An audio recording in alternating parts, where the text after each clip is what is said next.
Fala galera, beleza? Hoje a gente começa com mais uma aula do Vestibulândia. Veremos hoje geometria espacial métrica com esfera e partes. Antes, porém, pessoal, eu queria deixar um recado para vocês. Inscrevam-se no nosso canal no YouTube, porque só assim você vai ficar a par de todas as nossas novidades. Beleza, pessoal? Vamos lá, gente. Definição. Considere um ponto P, esse pontinho serelepe, e uma distância r no espaço.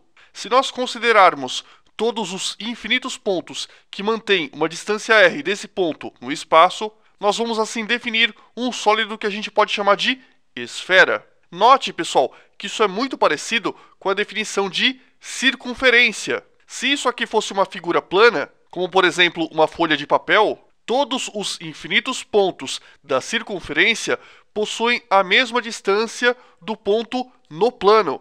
Na esfera acontece a mesmíssima coisa, só que nós temos um ponto e ao invés de uma folha de papel como um plano, nós temos todo o espaço. E todos os pontos desse espaço que mantêm uma mesma distância r do ponto em questão, que a gente vai chamar de centro, permitem que a gente defina um sólido que a gente vai chamar de esfera. Nota, pessoal, a revolução de um círculo. O que é revolução? É você pegar uma figura plana, fazer com que essa figura plana gire em torno de um eixo escolhido e ver qual é o sólido formado por essa rotação. Se você pegar um círculo e girar o círculo em torno do diâmetro no espaço, você também vai ter uma esfera. Tranquilo?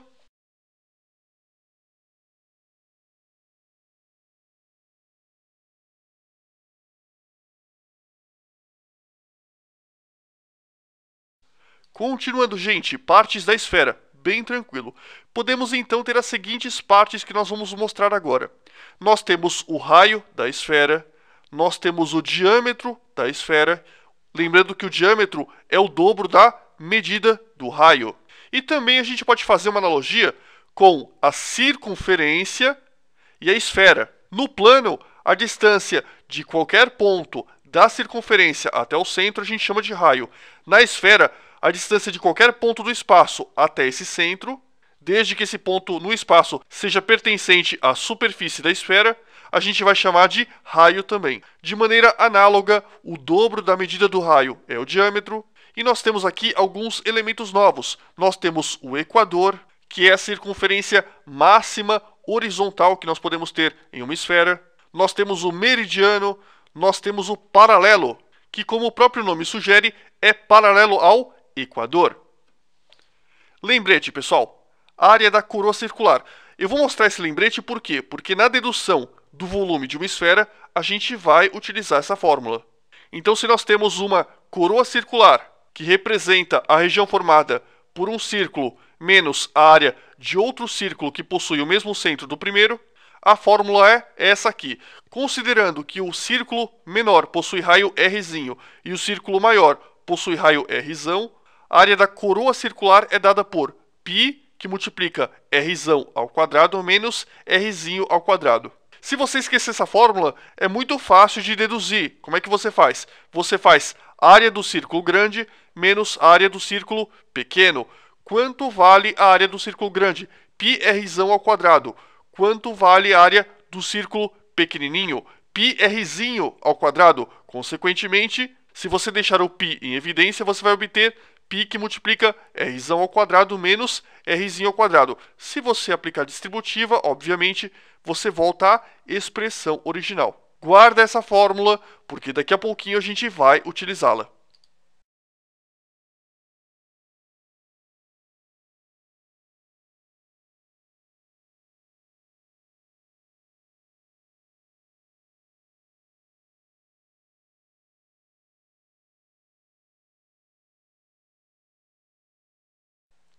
Continuando, pessoal, agora sim a gente começa a pegar pesado.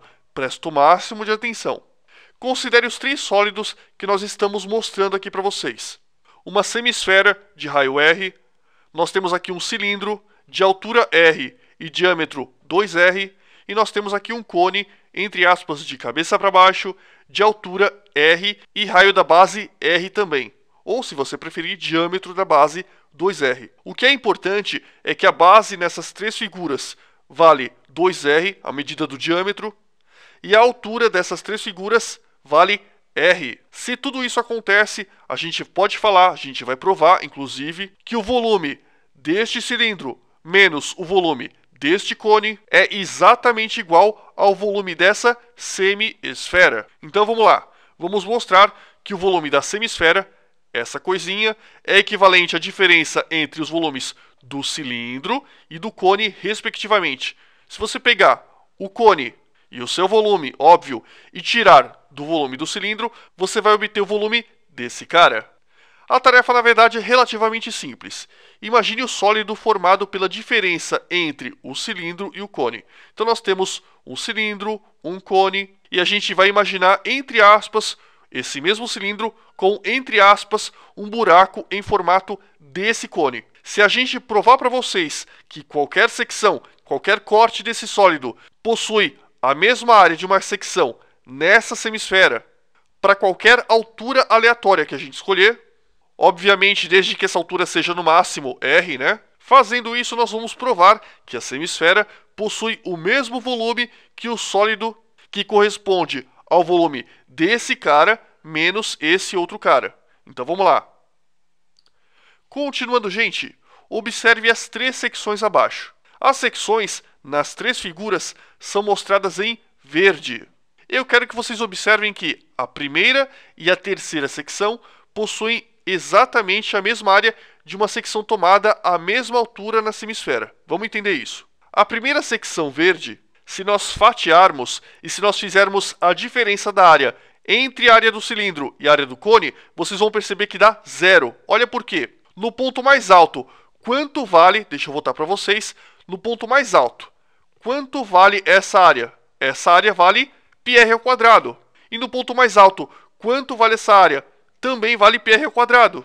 Consequentemente, se a gente fizer a área de um círculo menos a área de um círculo, dá zero. Num ponto aqui no meio, se você fizer a área do cilindro, vamos supor que você faça um corte. Se você fizer a área da região determinada pelo cilindro, está aqui em verde para vocês, menos a área da região determinada pelo cone, que é esse buraquinho, você vai obter o quê? Uma coroa circular, que é justamente o nosso problema. A gente vai provar para vocês que essa coroa circular, tomada a uma mesma altura na nossa semisfera, qualquer que seja essa altura, vai possuir a mesma área da fatia tomada nessa semisfera. É justamente o que a gente vai provar. E no último caso, nós estamos tomando uma fatia no ponto mais baixo da nossa figura. Perceba que, se eu fizer agora a área do cilindro, que vale πr ao quadrado, a área da secção no cilindro é sempre constante. A área que vai variar é justamente a área da secção do cone. No ponto mais baixo, a área da secção no cilindro vale πr ao quadrado. E quanto vale a área da secção no cone? Perceba que no ponto mais baixo nós temos um pontinho, que é o vértice do cone. E um ponto, como vocês bem sabem, não tem dimensão. Consequentemente, a área de um círculo menos um ponto dá a própria área de um círculo. Esqueça essa ilustração do meio. Olhe para a primeira ilustração, olhe para a última. Na primeira ilustração, no ponto mais alto, a área é zero. E na segunda ilustração, no ponto mais baixo, a área vale a área de um círculo de raio R. Vamos comparar com a nossa semisfera. Se você fizer um corte no ponto mais alto da semisfera, a área obtida é zero. Entre aspas, se isso aqui fosse uma laranja cortada pelo meio, se você fizer um corte nessa pontinha, a sua faca vai apenas, entre aspas, encostar na casca, a área vai ser zero. Ao passo que um corte pelo meio contém exatamente a mesma área de um círculo de lado R. Ou seja, realmente está justificado que, no ponto mais alto e no ponto mais baixo, as nossas duas secções correspondem a uma secção tomada à mesma altura na semisfera. O que a gente vai provar para vocês? Que para qualquer altura intermediária entre o ponto mais alto e o ponto mais baixo, a área da coroa circular obtida é exatamente igual à área da secção tomada na semisfera na mesma altura. Se você entendeu isso, tem mais um último detalhe. Se dois sólidos possuem todas as infinitas secções com a mesma altura, obviamente esses dois sólidos, pelo princípio de Cavalieri, possuem o mesmo volume. E acabou o problema. Olha que complicação. Vamos lá então, pessoal. Continuando. Primeiro passo, nós vamos calcular a área da coroa circular de uma secção tomada sobre uma altura h qualquer. Essa altura h hipotética no meio, entre o ponto mais baixo e o ponto mais alto. Aqui nós temos um esquema mostrando a imagem em 3D e aqui nós temos esta mesma imagem vista lateralmente. E eu quero que vocês percebam que nós temos dois triângulos. O triângulo azul grandão, que eu estou desenhando agora para vocês, esse triangulão, e nós temos um triangulinho, esse pequenininho. Esses dois triângulos, o grandão e o pequenininho, são semelhantes. Por qual critério? Ângulo, ângulo, ângulo. Uma dica, tá, pessoal? Se vocês têm um triângulo e vocês traçam um segmento que é paralelo a um dos lados, consequentemente você vai ter dois triângulos semelhantes. Se são semelhantes, eu posso fazer o seguinte: a altura do pequenininho sobre a altura do grandão é igual base do pequenininho sobre base do grandão. Então vamos lá. Quanto vale a altura desse pequenininho? Vale h, uma altura qualquer aleatória, vale hzinho. Quanto vale a altura do grandão? Rzão. Então hzinho sobre Rzão é igual a quanto vale base do pequenininho? Cuidado, pessoal, a base não é Rzinho. Note que se esse raio é Rzinho, todo esse comprimento vale 2R. Consequentemente, base do pequenininho, 2Rzinho. E quanto vale a base do grandão? 2Rzão. Hzinho sobre Rzão é igual a 2Rzinho sobre 2Rzão. Eu posso multiplicar em cruz. Vai ficar 2Rzão vezes Hzinho aqui e Rzão vezes 2Rzinho aqui. Note que eu posso cortar o 2 aqui, Rzão aqui. O que vai sobrar? Que Rzinho é igual a H. Então, no lugar de Rzinho, eu coloco Hzinho. E agora eu quero que vocês percebam que essa secção, que é uma vista lateral, está aqui melhor representada. Que figura é essa que nós temos? Muito bem, nós temos uma coroa circular, que está aqui representada para vocês. Essa coroa circular possui raio maior valendo quanto? Muito bem, Rzão. Raio maior vale Rzão. E o raio menor, conforme a gente já viu, vale Hzinho. Porque Hzinho a gente provou que vale Rzinho. Consequentemente, quanto vale a área desta coroa circular? Π que multiplica Rzão ao quadrado menos Hzinho ao quadrado. Ou seja, se nós tomarmos uma altura Hzinho qualquer, fizermos uma secção paralela à base do cilindro tomada a essa altura, e que obviamente também corte o nosso cone, a área formada vai ser π Rzão ao quadrado menos Hzinho ao quadrado. Nós temos agora que provar que, para a mesma altura Hzinho, a área da secção obtida na semisfera tem que ser exatamente a mesma. Vamos lá? Continuando, pessoal. Segundo passo, cálculo da área do círculo tomado sob mesma altura h na semi-esfera. Então aqui nós temos em laranja a nossa semisfera. Nós escolhemos a mesma altura genérica do corte, Hzinho. E nós temos um círculo formado de raio X, um raio que eu não conheço. E eu quero que vocês observem este triângulo aqui. Que triângulo é esse? Muito bem, é um triângulo retângulo, onde esse segmento vale Hzinho, essa medida que a gente quer descobrir vale X. Pessoal, como que eu chamo um segmento que vai do centro até a superfície da esfera? Muito bem, cara, raio. Nesse caso, Rzão. E por Pitágoras, a gente facilmente calcula xzinho em função de Hzinho e Rzão. Então vamos lá. Rzão ao quadrado, que é a hipotenusa, vale Hzinho ao quadrado mais xzinho ao quadrado. Eu posso pegar Hzão ao quadrado que está somando, jogo para o outro lado subtraindo. Ficou então que xzinho ao quadrado vale Rzão ao quadrado menos Hzinho ao quadrado. Isso significa que essa medida x vale raiz quadrada de Rzão ao quadrado menos Hzinho ao quadrado. Só que a gente não precisa fazer isso. Olha por quê. Quanto vale a área desta secção? Observe que essa secção é um círculo. E o raio dessa secção vale x. E a gente sabe que a área de um círculo é πr ao quadrado. Quanto vale r? Vale x. E quanto vale x ao quadrado? Tudo isso. Entendi. Então olha como fica. Π que multiplica quanto vale x ao quadrado? Vale Rzão ao quadrado menos Hzinho ao quadrado. Olha que legal, pessoal. Esta área é exatamente igual a esta outra área, para qualquer altura que eu escolher. Consequentemente, pelo princípio de Cavalieri, está provado para vocês que realmente, se nós tivermos, deixa eu voltar um pouquinho, se nós tivermos um cilindro e um cone de cabeça para baixo, nessas medidas, o volume dessa semisfera corresponde ao volume desse cilindro menos o volume desse cone. Então vamos lá, agora é fácil, está aprovado, eu posso fazer a continha. Então deixa eu avançar. Vamos lá então, conclusão, se nós temos que essas duas áreas são iguais, área da secção e área da coroa circular, consequentemente, os volumes do cilindro menos o cone equivalem a semisfera. Então vamos lá, pessoal. Volume da semisfera vale volume do cilindro menos o volume do cone. Volume da semisfera vale. Quanto vale o volume do cilindro, pessoal? Área da base vezes altura. Olha só, deixa eu voltar. Área da base. Quanto vale a área da base? πr ao quadrado. Quanto vale a altura? Vale r. E quanto vale a área do cone? A área da base, πr ao quadrado também, vezes a altura, que vale r também, vezes 1/3. Então vamos lá. Deixa eu avançar. Máquina do tempo. Então vamos lá. πr ao quadrado h vezes r menos πr ao quadrado vezes r sobre 3. Volume do cilindro, área da base vezes altura, menos volume do cone, área da base vezes a altura sobre 3. Agora acabou, pessoal. Continha muito fácil. R ao quadrado vezes R, R ao cubo. R ao quadrado vezes R, R ao cubo. Ficou πr ao cubo menos πr ao cubo sobre 3. O que dá para fazer? Dá para tirar o m, mc entre 3 e 1. Dá 3. Ficou então 3. 3 dividido por 1 dá 3. 3 vezes πr ao cubo, 3 πr ao cubo. 3 dividido por 3 dá 1. 1 vezes πr ao cubo, πr ao cubo. 3 πr ao cubo menos 1 πr ao cubo fica 2 πr ao cubo.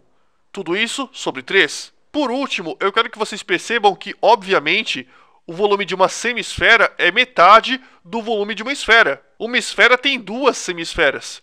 Deixa eu voltar. Vamos supor que você pegue esta metade da laranja.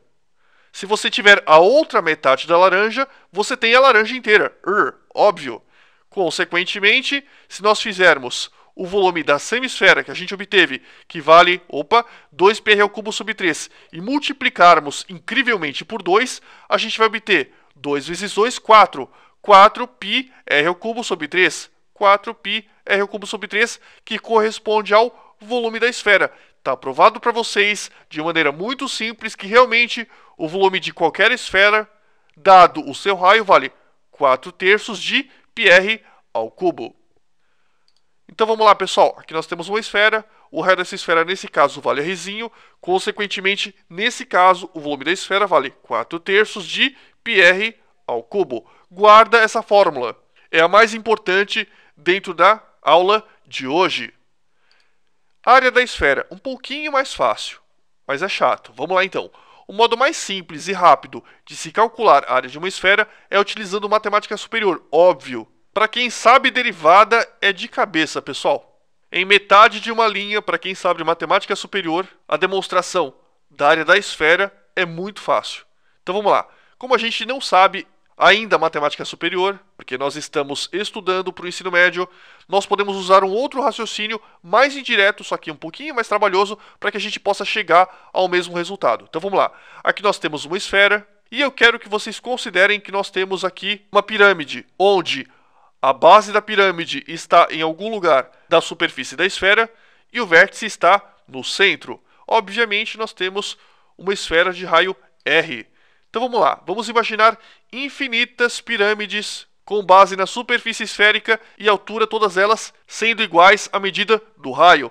É intuitivo que se a gente somar o volume de todas as infinitas pirâmides, obviamente todas elas com uma base infinitamente pequena, nós vamos ter o quê? O volume da esfera. Então vamos lá, se nós fizermos, por exemplo, para essa pirâmide, área da base vezes altura sobre 3, para outra pirâmide, área da base vezes altura sobre 3, e assim sucessivamente, até a última das infinitas pirâmides, a gente fizer área da base vezes altura sobre 3, e somar todos esses volumes, obviamente nós vamos ter o volume da esfera, que como a gente acabou de ver, vale 4/3 de πr ao cubo. Em todas essas frações, perceba que o r é um elemento comum, então eu posso colocar o r em evidência. O que sobra? Sobra a1, mais a2, mais a3, mais a4, até o último, a n.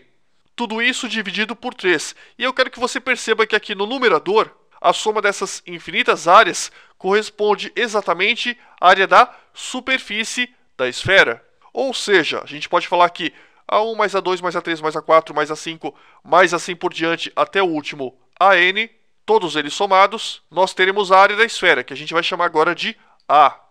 Então 4/3 de πr ao cubo vale Rzinho, que multiplica tudo isso aqui somado da A, que é a área da superfície da esfera, dividido por 3. Perceba que eu tenho R ao cubo e R, eu posso dividir os dois lados por R. Perceba também que eu tenho 3 e 3, eu posso multiplicar os dois lados por 3. Corto 3, corto 3. O que vai sobrar, pessoal? 4πr ao quadrado é igual a A. Ou seja, eu posso inverter isso aqui. Se 4πr ao quadrado é igual a A, eu também posso falar, obviamente, que A é igual a 4πr ao quadrado, que é justamente o que eu fiz.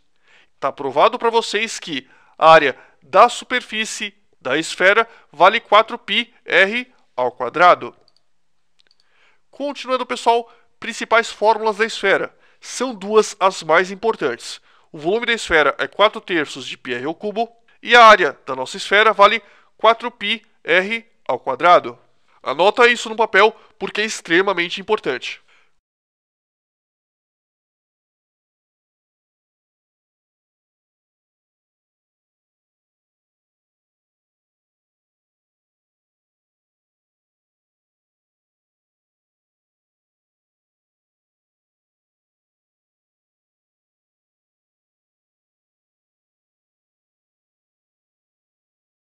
Continuando, gente, vamos lá então. Fuso esférico e cunha esférica. Imagina que nós temos uma esfera.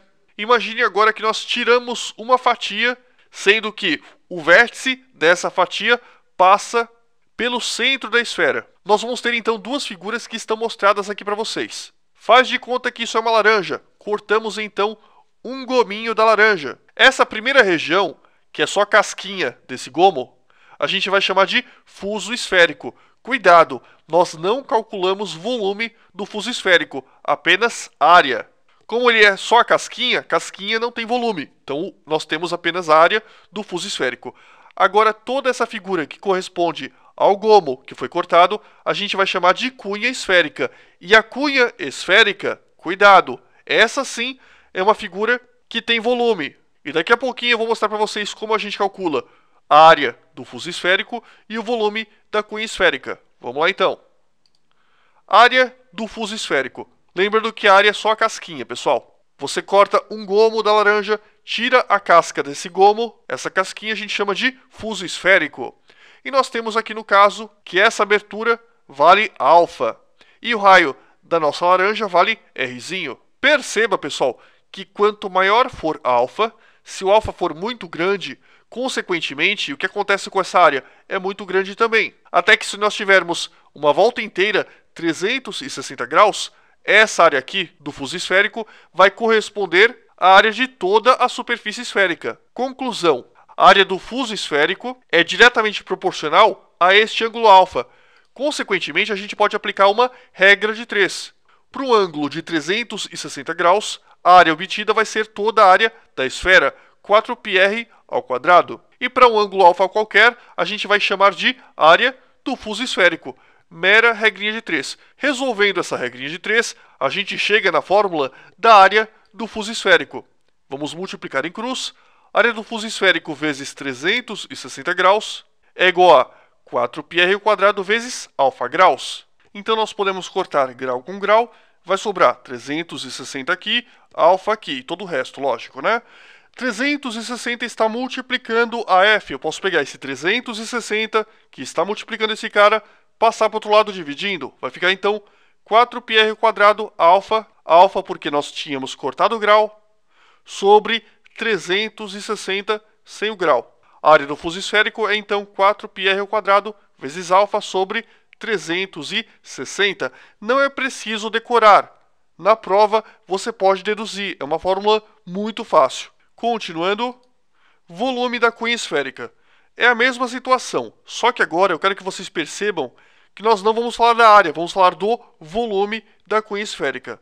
Da mesma forma que nós tínhamos no fuso esférico, O volume dessa cunha esférica é proporcional à abertura desse ângulo. Tanto é que se nós tivermos um ângulo de 360 graus, o volume dessa cunha vai ser exatamente igual ao volume da esfera. Então, novamente, basta que a gente faça uma regra de 3, relacionando ângulo e volume. 360 graus equivale a um volume de 4/3 de πr ao cubo, todo o volume da esfera. E para um ângulo de alfa graus, nós vamos ter o volume da cunha.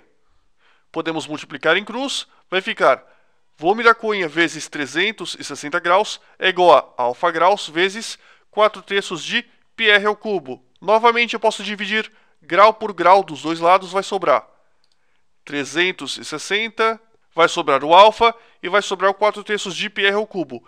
Perceba que, novamente, eu posso pegar esse 360, passar para o outro lado dividindo. Só que nós temos uma fração aqui, e eu quero evitar ao máximo ter fração sobre fração. Então, ao invés de passar esse cara dividindo, passo para o outro lado invertido.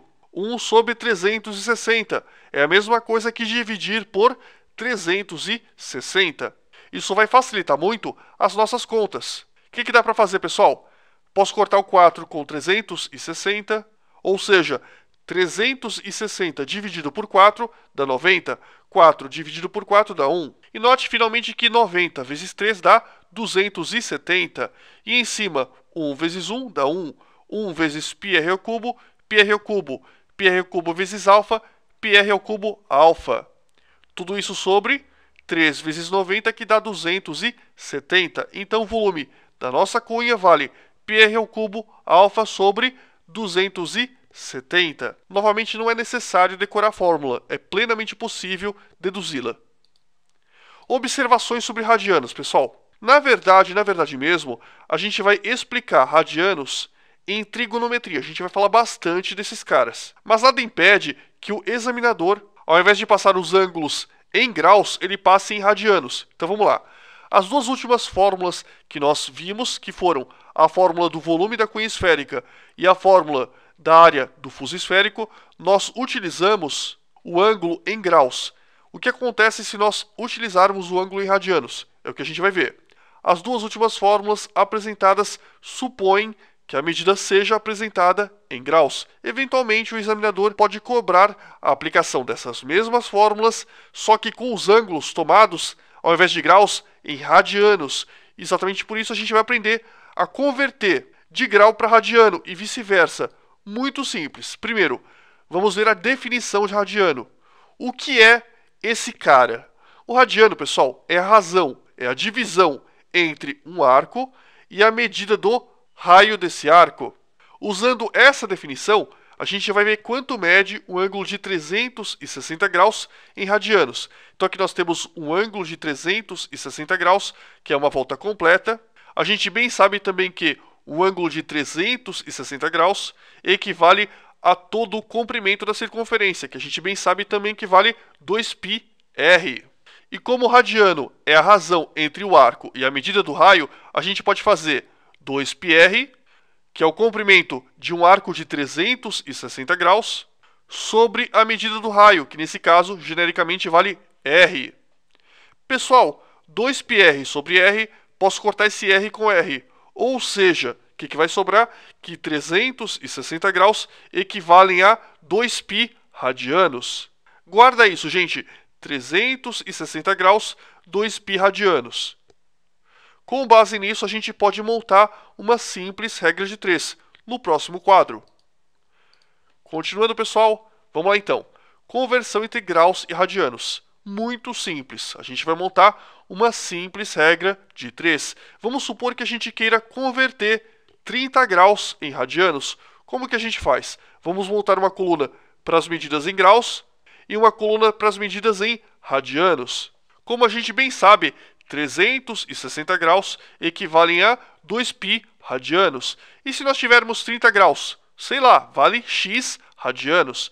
Então vamos lá. Multiplicando em cruz, x vezes 360 graus equivalem a 30 graus vezes 2π. Novamente, a gente pode cortar grau com grau dos dois lados. Nós podemos pegar esse 360, que está multiplicando, vai para o outro lado, dividindo, vai ficar então 30 vezes 2π sobre esse cara que ficou dividindo. 30 vezes 2π sobre 360. E aqui a gente pode fazer uma série de simplificações. Primeiro, vamos cortar esse zero com esse zero. Sobra 3, 36 e 2. Eu posso cortar o 2 com 36. Eu também poderia cortar o 3 com 36. Eu vou preferir primeiro fazer 2 com 36. Tanto faz. 36 por 2 dá 18. 2 por 2 dá 1. Sobrou então 3 e 18. Eu posso dividir em cima e embaixo por 3. 18 por 3 dá 6. 3 por 3 dá 1. O que sobrou em cima? 1, 1, 1. Que multiplica π. Então ficou 1 vezes π dá π. E embaixo sobrou apenas o 6. Ou seja, π sobre 6, o que? Radianos. Isso significa que se nós tivéssemos 30 graus, por uma simples regra de 3, a gente chega em π sobre 6 radianos. Nerk, eu tenho uma pergunta. Pode falar. E se fosse converter π sobre 6 radianos em graus? Mesmíssima coisa, cara. Você ia fazer 360 graus está para 2π, assim como π sobre 6 radianos está para x. Lembrando que toda essa coluna é para graus, toda essa coluna é para radianos. No caso, você teria como incógnita a medida em graus de π sobre 6 radianos. Multiplicando em cruz, fazendo esse mesmo procedimento, você chegaria, obviamente, que π sobre 6 radianos equivalem a 30 graus. Simples do mesmo jeito. A mesma regra de 3 vale tanto para converter de graus para radianos, como de radianos para graus. Continuando, pessoal, outras partes da esfera. Antes da gente explicar, eu preciso falar de algumas coisas muito importantes. Então vamos lá. As partes que a gente mostrou até o momento são as mais importantes e você é obrigado a conhecer todas essas partes. Nenhum examinador, por exemplo, é obrigado a te fornecer a fórmula do volume, a fórmula da área de uma esfera, você tem que saber.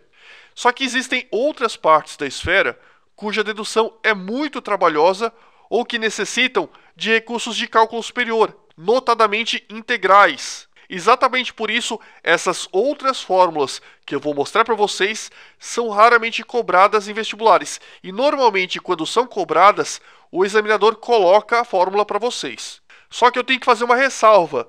Se vocês forem prestar vestibulares militares, por exemplo, ITA, IME e assim por diante, você tem que tomar cuidado especial, porque eu já vi essas outras fórmulas que eu vou mostrar daqui a pouquinho caírem. Só que não se preocupe, nem o caso, nenhum examinador, mesmo nos vestibulares militares, vai pedir para que você deduza essa fórmula na hora da prova. Agora, se você vai prestar FUVEST, Unicamp, Enem, não fica tão encanado.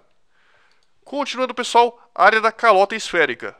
A calota esférica, pessoal, é a tampinha que a gente obtém, por exemplo, cortando uma laranja. Só que não é toda a tampinha, é a casca da tampinha. Faz de conta que você tem uma laranja. Aqui nós temos o diâmetro da laranja e um pouquinho mais acima ou um pouquinho mais abaixo, você fatia essa laranja com um único corte.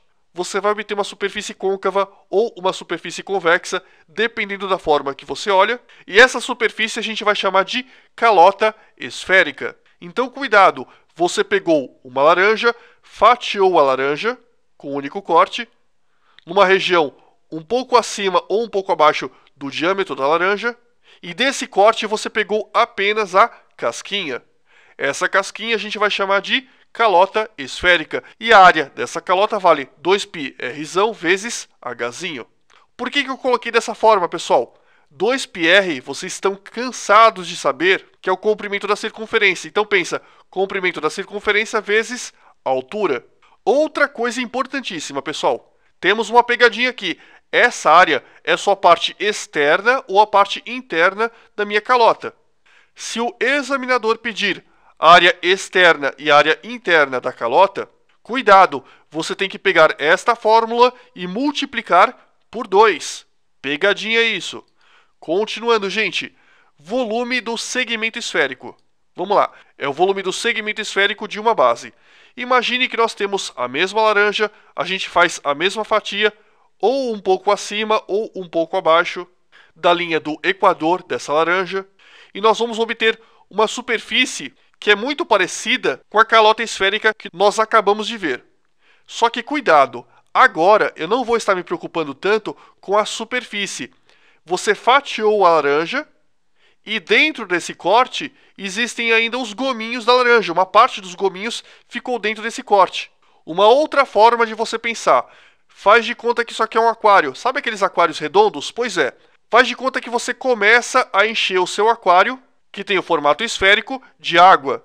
E faz de conta, lógico, que você não encheu completamente esse aquário. Consequentemente, pessoal, o volume de água que você vai ter corresponde ao volume do segmento esférico. Agora sim ficou mais fácil de entender. E uma dica importante, nesse caso nós temos dois segmentos esféricos. Presta o máximo de atenção. Esse cara em rosa é um segmento esférico e esse cara em amarelo também é um segmento esférico. E nos dois casos o volume vale πh sobre 6, que multiplica 3r ao quadrado mais h ao quadrado. Onde esse h é a altura do segmento esférico. Só que cuidado, vamos supor que você queira calcular o volume do segmento esférico amarelo. Obviamente, a altura que você vai tomar não é essa altura, é a altura da parte mais baixa até a parte mais alta do segmento esférico. Cuidado com isso. Então vamos lá. Os dois sólidos, esqueci de escrever rosa, sólido rosa e amarelo. Então, o sólido rosa e o sólido amarelo são segmentos esféricos de uma única base. Nota 2, pessoal. Essa ilustração mostra a altura do sólido menor, o Hzinho. Nesse caso, é o Hzinho a altura do sólido menor. Para calcular o volume do sólido maior, obviamente você vai precisar da altura do sólido maior. Não é esse Hzinho. Tranquilo? Continuando. Volume do segmento esférico de duas bases. Então vamos lá. Faz de conta que você tem uma laranja. E faz de conta também que você faz dois cortes paralelos nessa laranja, de forma que você tenha duas secções. Dois cortes. Note, pessoal, que nós temos um segmento esférico, só que dessa vez ele tem duas bases. Lembra muito a ideia de um tronco de cone. Não é, apenas lembra muito a ideia de um tronco de cone. E a forma de cálculo desse sólido é um pouquinho complicada. O volume vai ser πh sobre 6, que multiplica 3 r ao quadrado mais r ao quadrado mais h ao quadrado, onde r é o raio maior, r é o raio menor e h é a altura do segmento esférico de duas bases. Continuando, pessoal, área da zona esférica. Então vamos lá. É o mesmo caso. É muito parecido com o segmento esférico que nós acabamos de mostrar. Qual que é a grande diferença? É que ao invés de você considerar o volume, você vai apenas considerar a superfície lateral, ou seja, a superfície lateral desse sólido que nós acabamos de mostrar para vocês vale 2πr vezes Hzinho. Se você tem raio da base, raio maior, raio menor e Hzinho é a altura, então vale 2πr vezes Hzinho. Continuando, nota, observe que a zona esférica, que nós acabamos de mostrar para vocês, possui mesma fórmula de área da calota esférica. Dica para vocês importantíssima, a fórmula da área da zona esférica, que está aqui mostrada para vocês, tem a mesma fórmula da área de uma calota esférica, que foi uma das primeiras que a gente mostrou agora para vocês, nessa nova sequência de fórmulas. Então, esta fórmula da calota esférica é igualzinha à fórmula da zona esférica. Tranquilo? Continuando, gente, nota final. Nós não vimos todos os tipos de sólidos ou superfícies derivados de uma esfera. Faltou ainda a gente falar de setor esférico, anel esférico, etc. Eu, sinceramente, não acho tão necessário assim. Mas se você achar necessário, a gente sugere para vocês algumas obras de extensão. Então vamos lá. Fundamentos de Matemática Elementar, que corresponde ao volume 10. O nome da obra é Geometria Espacial de Posição e Métrica. Os autores são Oswaldo Dolce e José Nicolau. Esse livro faz parte da coleção Fundamentos de Matemática Elementar, do Gelson Iese.